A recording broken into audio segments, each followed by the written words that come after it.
you are to show that y of t, which is equal to e exponent t, and y of t, which is 1, are solution to the differential equation to a y double prime equal the square root of y dot y prime. But y of t is equal to y exponent t plus 1 is not. Okay, let's see how it is going to be done. So the first solution is y1 is equal to e exponent t. So y1 derivative is still e exponent t, and then y double derivative is also still e exponent t. Let's substitute this. Y double derivative is equal to the square root of y dot y exponent t. So let's substitute the y exponent t for the double derivative is equal to the square root of y, which is e exponent t dot e exponent t. So we are going to have e exponent t for the left is equal to, these two guys are multiplying, so we add the exponent. So that will be e exponent 2t. E exponent t can be written as, the right hand side can be written as the square root of e exponent t exponent 2.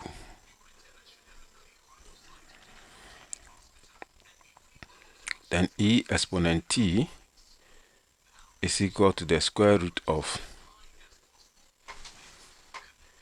e exponent t exponent 2.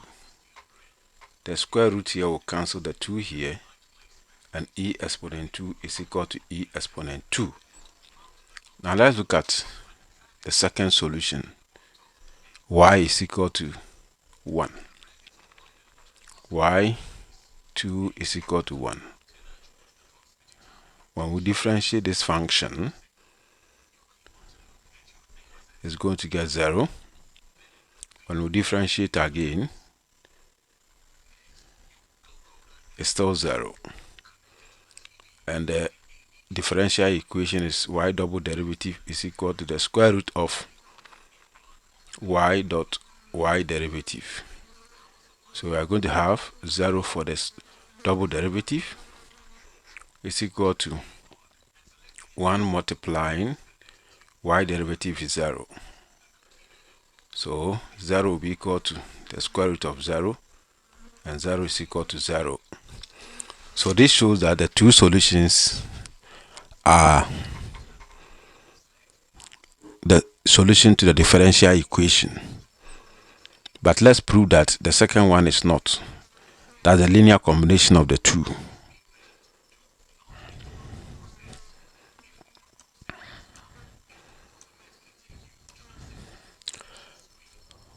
The linear combination of the two is y e exponent t plus 1. The first derivative is e exponent t, and the double derivative is e exponent t. Now the differential equation is e double prime is equal to the square root of y dot e single prime. So e exponent t for the double prime is equal to y, which is e exponent t plus 1, multiplying y derivative, which is e exponent t. Opening bracket, you're going to have the square root of e exponent 2t plus e exponent t. We can see that e exponent t is never equal to the square root of e exponent 2t plus e exponent t. So we can conclude that therefore y is equal to e exponent t plus 1 is not a solution. Good. Let's look at the second question, the B part.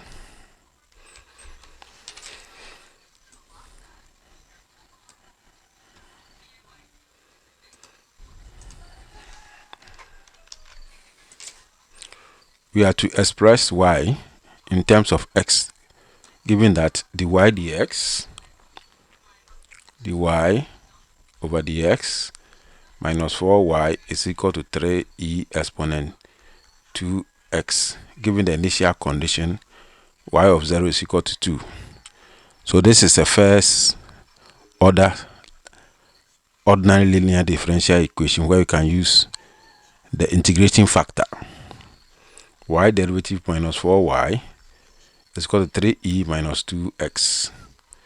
The integrating factor is equal to e exponent the integral of negative 4 dx, and this will be e exponent minus 4x. We'll multiply through by the integration factor. E exponent minus 4x y derivative minus e exponent negative 4x y is equal to 3e minus 2x multiplying e exponent negative 4x. The left hand side we can write it as a total derivative of the integration factor and y. And then here we'll perform the multiplication.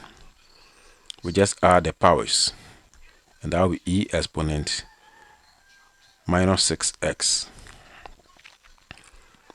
Integrating both sides, we'll have y exponent negative 4x is equal to the integral of 3e exponent negative 6x dx. Then we integrate this side. We are going to have 3e minus 6x on negative 6 plus some constant of integration. Y minus 4x is equal to, here we are going to have negative half e exponent negative 6x plus c. We divide through by the integrating factor. We have 1 over 2 e exponent negative 6x divided by negative 4 e exponent negative 4x plus c over e exponent negative 4x. Simplifying, we are going to have minus half e exponent negative 6x divided by e exponent negative 4x. We just subtract the powers and we get exponent negative 2x. And we can write this one linearly without the negative sign. Then we use the initial value condition, which says that when x is 0, y is 2, to find the constant c. So we have y is equal to negative half e exponent negative 2x plus c e exponent negative 4x. When x is 0, y is 2. So 2 will be equal to minus half e exponent 0 plus c e exponent 0. This will imply 2 is equal to minus half plus c.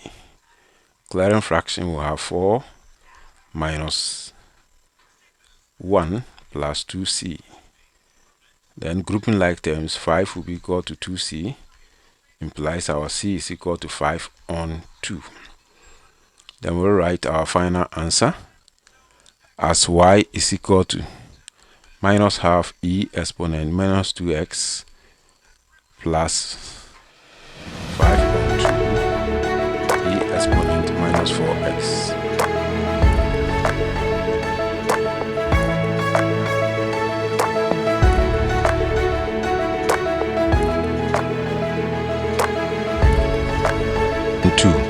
Given the point given that the point E has the coordinate 2, -1, 3, and the point F has the coordinate 6, 4, 7, we have to write down the vector EF and find its directional cosines L, M, and N, and show that the sum of the squares of L, M, and N is 1.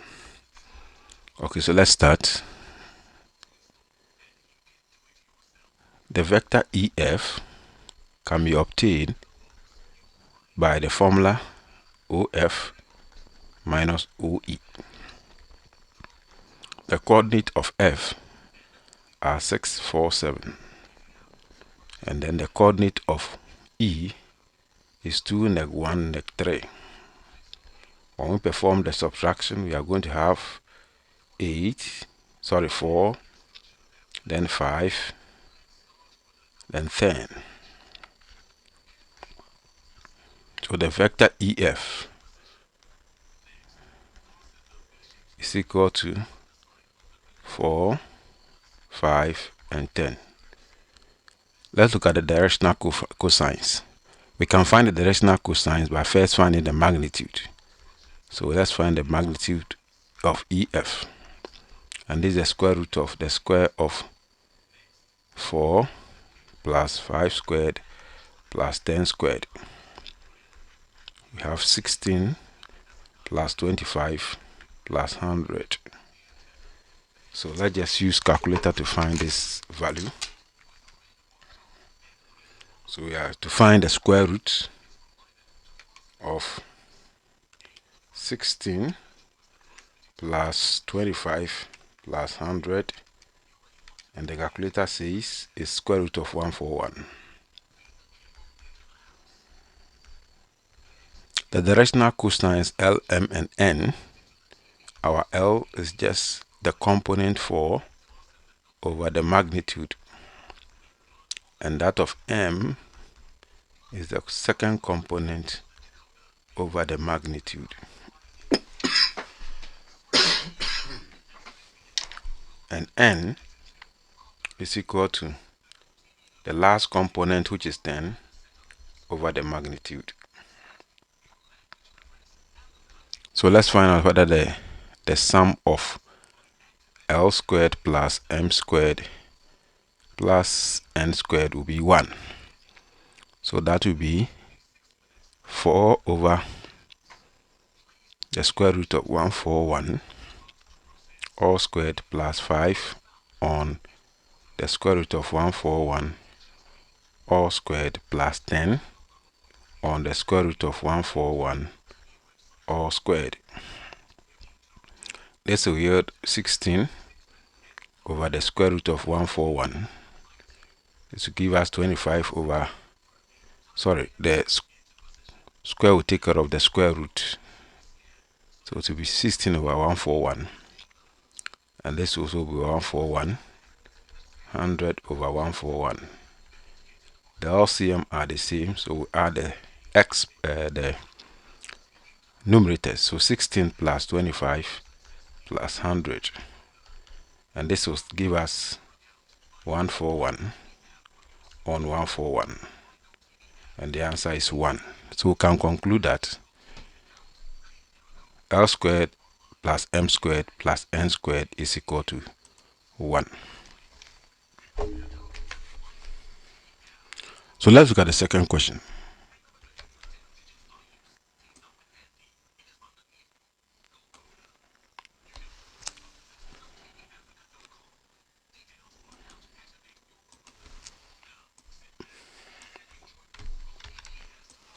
We have to find the interval for which the solution to this question is normal. It's normal when the fraction 1 t over t squared is defined. So the interval of normality is t squared. We have to find when it is defined. So this cannot be equal to 0. So t minus 1, t plus 1 can never be equal to 0. That means t cannot be equal to 1. And t can never be equal to negative 1. So the interval of normality is x such that x is an element of R.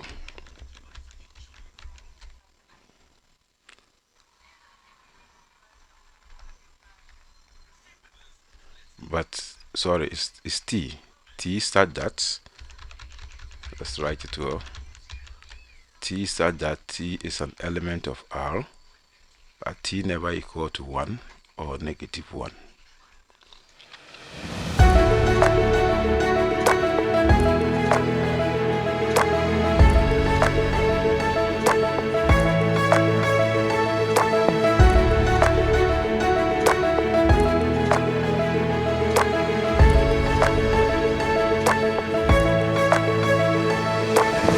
In this question, we have to show that the equation is homogeneous and determine the degree of homogeneity.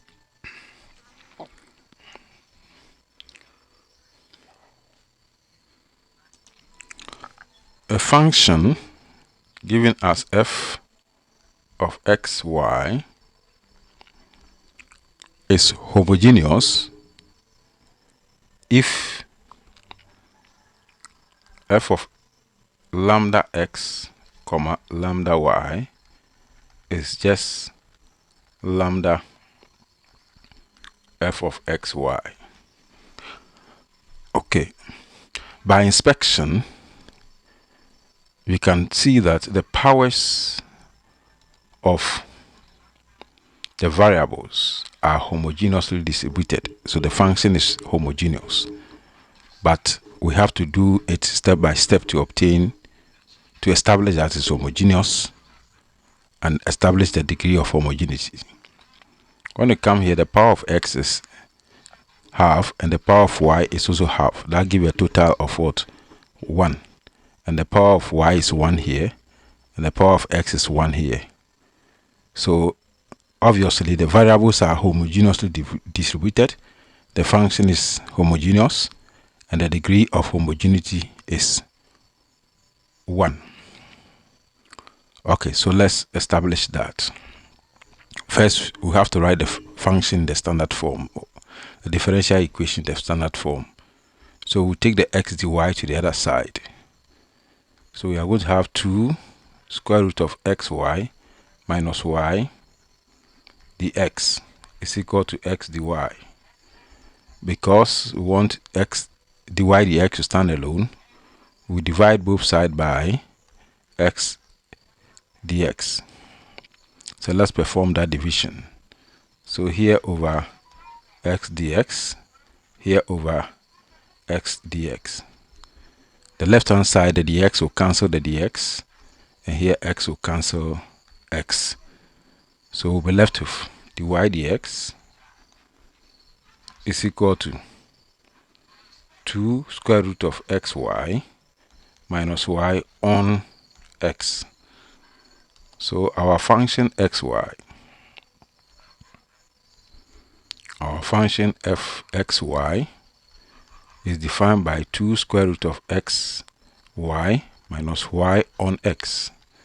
Then we'll find the function lambda x lambda y. Wherever we see x, we'll replace it with lambda x, and that of y too will do the same thing. So this will be 2 root lambda x multiplying lambda y minus lambda y all over lambda x. Simplifying further, we are going to have 2 square root of lambda squared xy minus lambda y all over lambda x. We are going to have 2 square root of lambda squared multiplying square root of xy minus lambda y all over lambda x. Then we'll have lambda, 2 lambda, the square will cancel the square root, xy, square root of xy minus lambda y over lambda x.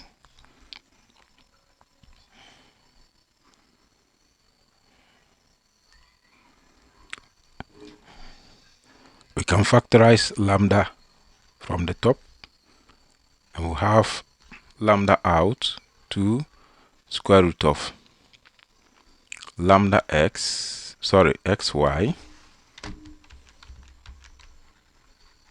minus y all on lambda x. Good. So we can see that our function can be written in the form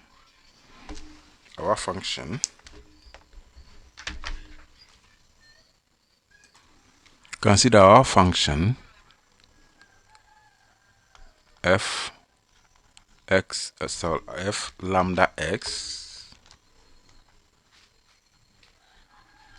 comma lambda y can be written as lambda to some power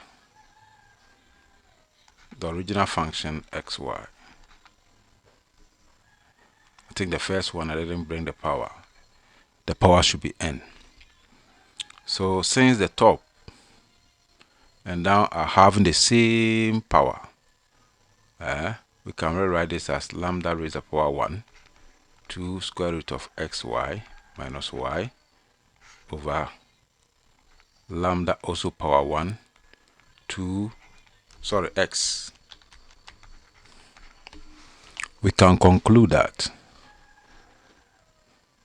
the function or the differential equation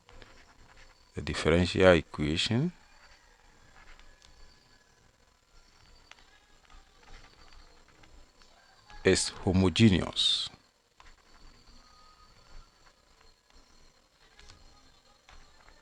and the degree of homogeneity